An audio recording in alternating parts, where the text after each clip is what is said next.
Maggie Glenn, our guest speaker last week, delivered a powerful essay about the repression of women in Ireland. Her discovery became apparent while looking into her family history. Never in her wildest dreams could she have imagined the horrors that existed.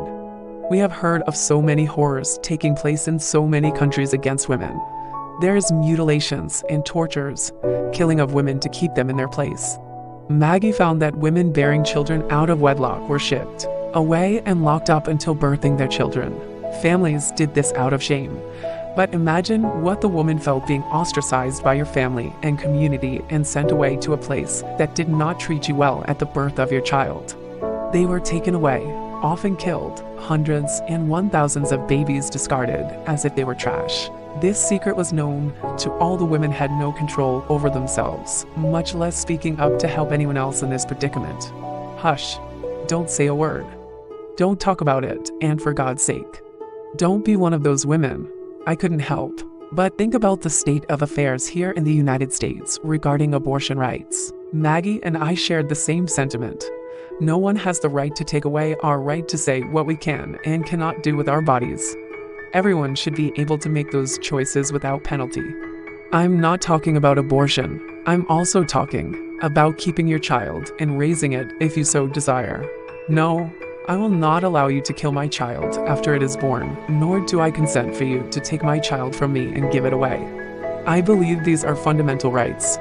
For some, abortion may be an easy choice, but for many, it is not easy at all.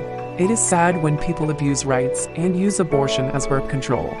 I'm not talking about these people, but those who are going through some kind of trauma, such as health issues, rape, incest, or people who just use control that didn't work, birth control that didn't work. Not everyone is prepared to have a child. Some cannot bring themselves to have a child and put it out for adoption.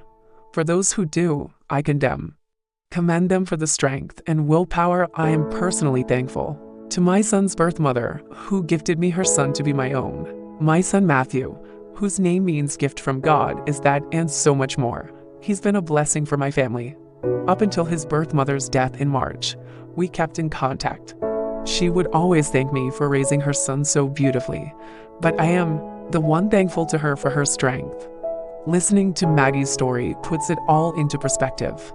How lucky I am to have received this gift and how so many in her country and in other as do not get an opportunity to make their choices. It was a one-way ticket to death, shame, sadness, and anger, and